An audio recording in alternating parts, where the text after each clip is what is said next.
Opa, bom dia. Jesus é o Senhor. Vamos à nossa leitura desse 4 de julho em 2 Reis, capítulos 24 e 25, Atos, capítulo 22, a partir do versículo 22 até o 23, versículos 1 a 11, Salmo 2, Provérbios 18, 13, e a música é O Primogênito e os Demais Irmãos. Comecemos imediatamente em 2 Reis, capítulo 24. Vamos lá.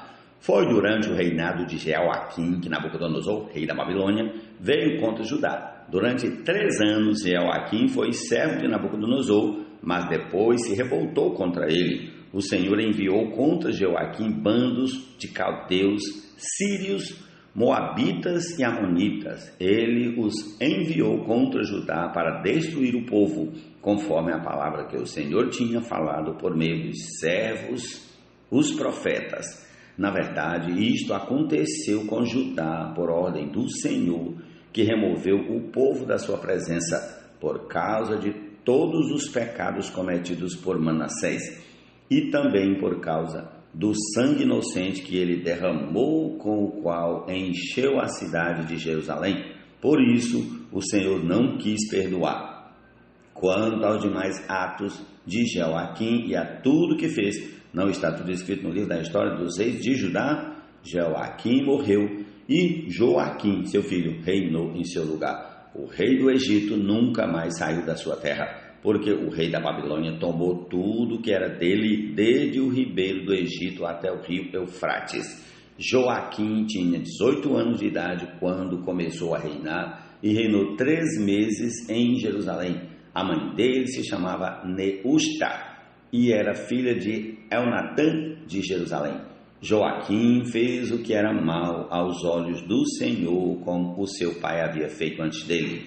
Naquele tempo, os servos de Nabucodonosor, rei da Babilônia, subiram a Jerusalém e a cidade foi cercada. Nabucodonosor, rei da Babilônia, veio à cidade quando os seus servos a sitiavam. Então Joaquim, rei de Judá, acompanhado de sua mãe, seus servos, seus príncipes e seus oficiais, se entregou ao rei da Babilônia, e o rei da Babilônia, no 8º ano do seu reinado, o levou cativo, levou dali todos os tesouros da casa do Senhor e os tesouros do palácio real, e conforme o Senhor tinha dito, cortou em pedaços todos os utensílios de ouro que Salomão, rei de Israel, tinha feito para o templo do Senhor. Nabucodonosor levou cativo toda Jerusalém, bem como todos os príncipes, todos os homens valentes, todos os artífices e ferreiros, ao todo 10.000. Ninguém ficou a não ser o povo pobre da terra. Levou cativos de Jerusalém para a Babilônia o rei Joaquim, a mãe do rei, as mulheres deste, seus oficiais e os homens principais da terra. O rei da Babilônia levou cativos para a Babilônia todos os homens valentes, em número de 7.000, e ainda 1.000 artífices e ferreiros, todos eles treinados para a guerra. O rei da Babilônia constituiu rei em lugar de Joaquim, o tio paterno deste, Matanias, e mudou o nome dele para Zedequias. Zedequias tinha 21 anos de idade quando começou a reinar, e reinou 11 anos em Jerusalém. A mãe dele se chamava Amutal, e era filha de Jeremias de Libna. Zedequias fez o que era mal aos olhos do Senhor, segundo tudo que Joaquim havia feito. Foi por causa da ira do Senhor contra Jerusalém e contra Judá que isto aconteceu, a ponto de os rejeitar de sua presença. Zedequias rebelou-se contra o rei da Babilônia. Prossigamos ao capítulo 25 de 2 Reis. Vamos lá. Aconteceu o quê? No 9º ano do reinado de Zedequias, aos 10 dias do 10º mês, Nabucodonosor, rei da Babilônia, veio contra Jerusalém. Ele e todo o seu exército sitiaram a cidade e constituíram rampas de ataque ao redor dela. A cidade ficou sitiada até o 11º ano do reinado de Zedequias. Aos 9 dias do 4º mês, quando a cidade se via apertada pela fome e não havia pão para o povo da terra, A cidade foi arrombada, embora os caldeus estivessem em volta da cidade. Todos os homens de guerra fugiram de noite pelo caminho do portão que fica entre as duas muralhas, perto do jardim do rei. Fugiram na direção do vale do Jordão. Mas o exército dos caldeus perseguiu o rei Zedequias e o alcançou nas campinas de Jericó. E todo o exército deste se dispersou e o abandonou. Então Zedequias foi preso e levado ao rei da Babilônia em Ribla, o qual lhe pronunciou a sentença. Mataram os filhos de Zedequias na frente dele e então lhe furaram os olhos, amarraram-no com corrente de bronze e o levaram para a Babilônia. No sétimo dia do quinto mês do 19º ano do reinado de Nabucodonosor, rei da Babilônia, Nebuzaradã, chefe da guarda e servidor do rei da Babilônia, veio a Jerusalém. Ele queimou a casa do Senhor e o palácio real, bem como todas as casas de Jerusalém. Também entregou às chamas todas as construções importantes. Todo o exército dos caldeus que estava com o chefe da guarda derrubou as muralhas ao redor de Jerusalém. Nebuzaradã, o chefe da guarda, levou cativos o resto do povo que havia ficado na cidade, os desertores que se entregaram ao rei da Babilônia e o restante da população. Porém, o chefe da guarda deixou alguns dos mais pobres da terra para serem vinhateiros e lavradores. Os caldeus cortaram em pedaços as colunas de bronze que estavam na casa do Senhor, bem como os suportes e o mar de bronze que estavam na casa do Senhor, e levaram o bronze para a Babilônia.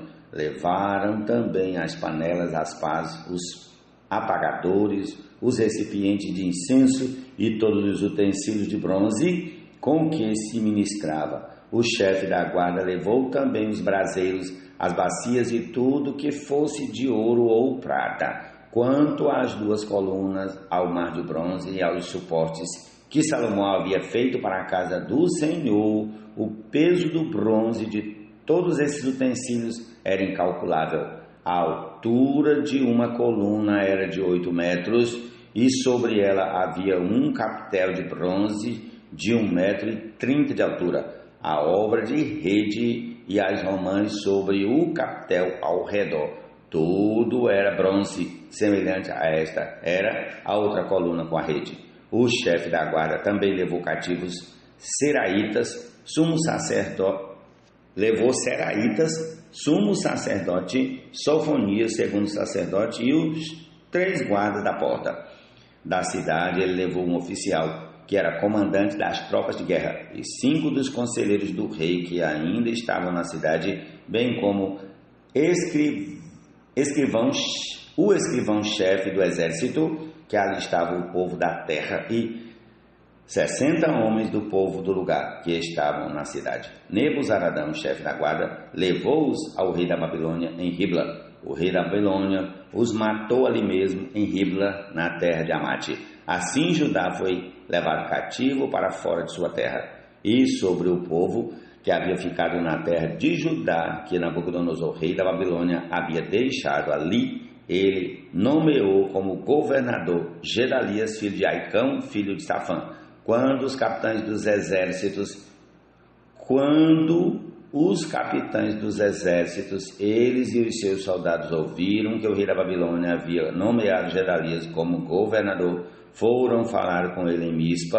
Esses capitães eram Ismael, filho de Netanias, Joanã, filho de Careá, Seraías, filho de Tanumate, o Netofatita, e Jazanias, filho do Maacatita. Com eles estavam os seus soldados. Gedalias jurou a esses capitães e aos soldados, dizendo: vocês não precisam ter medo dos oficiais dos caldeus. Fiquem na terra, sirvam o rei da Babilônia e tudo irá bem com vocês. Porém, no 7º mês, Ismael, filho de Netanias, filho de Elisama, que era de família real, foi até Mispa com 10 homens.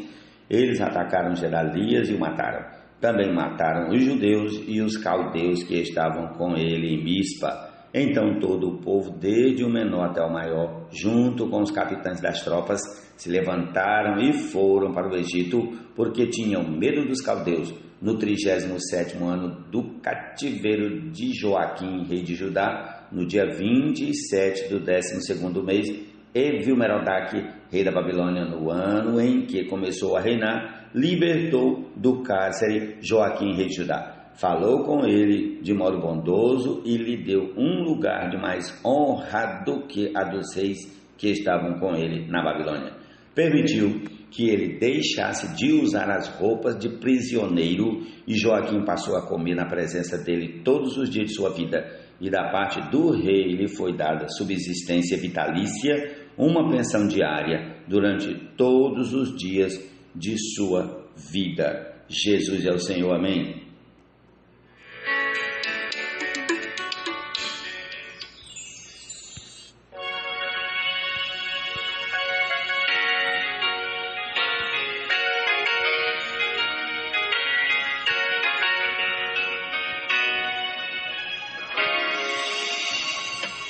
Deus está nos aperfeiçoando. Vamos ao Salmo 2.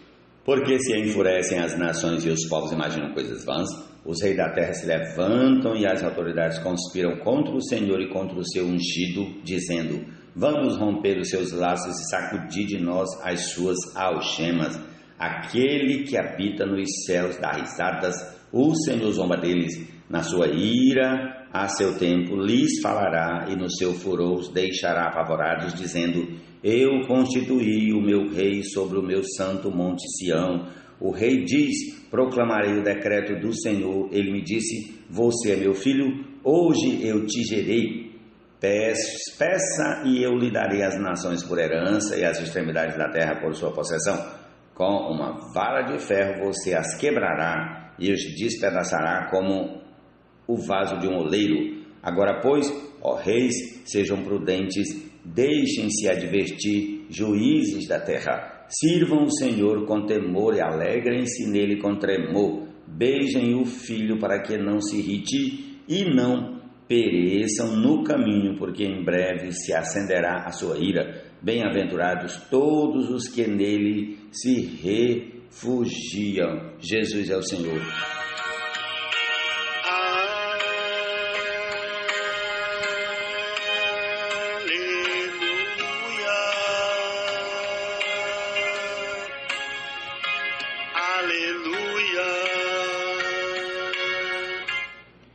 Responder antes de ouvir é tolice e vergonha. Provérbios 18, 13. Que já foi santificado, quem glorifica os amados é o mesmo que já foi glorificado. Todos vêm de um só.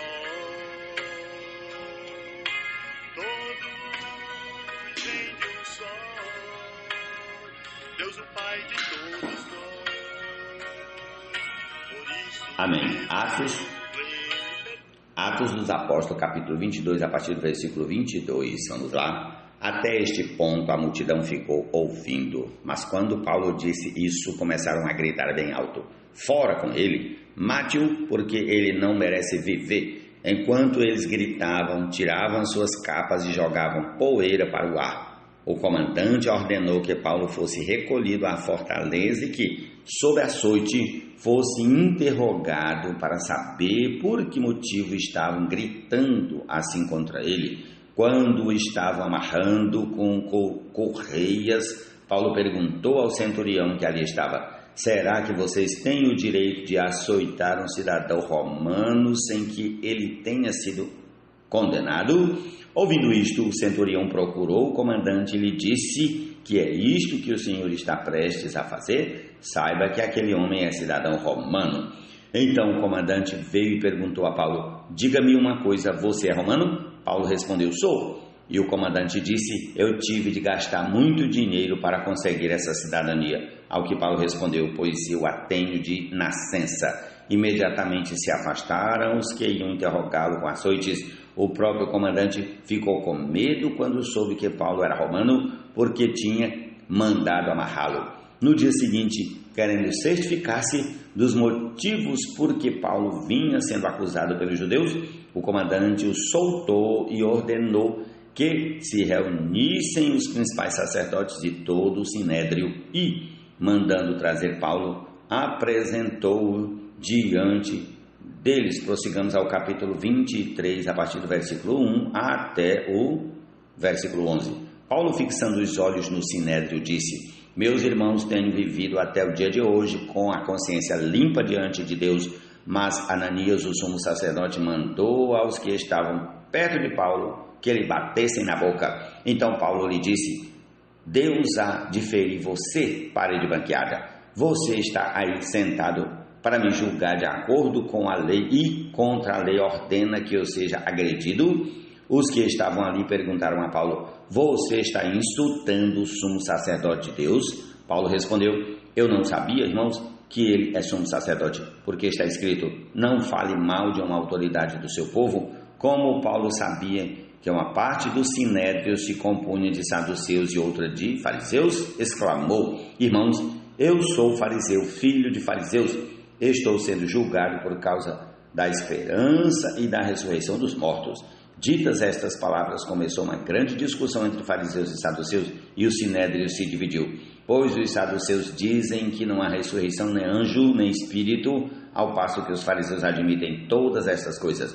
Houve, pois, muita gritaria no sinédrio, e, levantando-se, alguns escribas que eram do partido dos fariseus discutiam, dizendo: não achamos neste homem mal algum, e, se de fato algum espírito ou anjo falou com ele. Como a discussão ficava cada vez mais intensa, o comandante, temendo que Paulo fosse despedaçado por eles, mandou descer a guarda para que o retirassem dali e levassem para a fortaleza. Na noite seguinte, o Senhor, pondo-se ao lado de Paulo, disse: coragem, pois assim como você deu testemunho a meu respeito em Jerusalém, é necessário que você testemunhe também em Roma. Louvado seja o nome do Senhor. Essa é a nossa porção desse dia. Desfrutemos da palavra do Senhor. Amém. Filho amado, que já foi aperfeiçoado, foi ele muito reverente e em tudo obediente, embora de Deus sendo o Filho unigênito, aprendeu a obedecer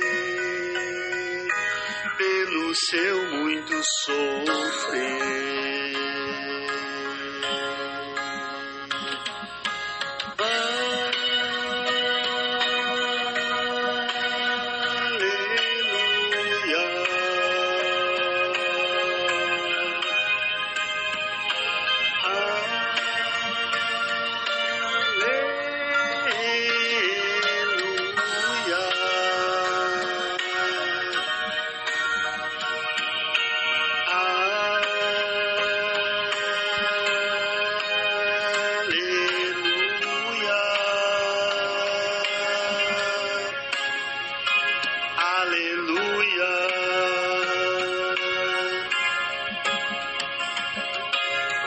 Santifica os amados, aquele que já foi santificado. Quem glorifica os amados é o mesmo que já foi glorificado. Todos vêm de um só. Todos vêm de um só, Deus o Pai de todos nós. Por isso mesmo, sendo Ele perfeito, nos chama irmãos sem preconceito.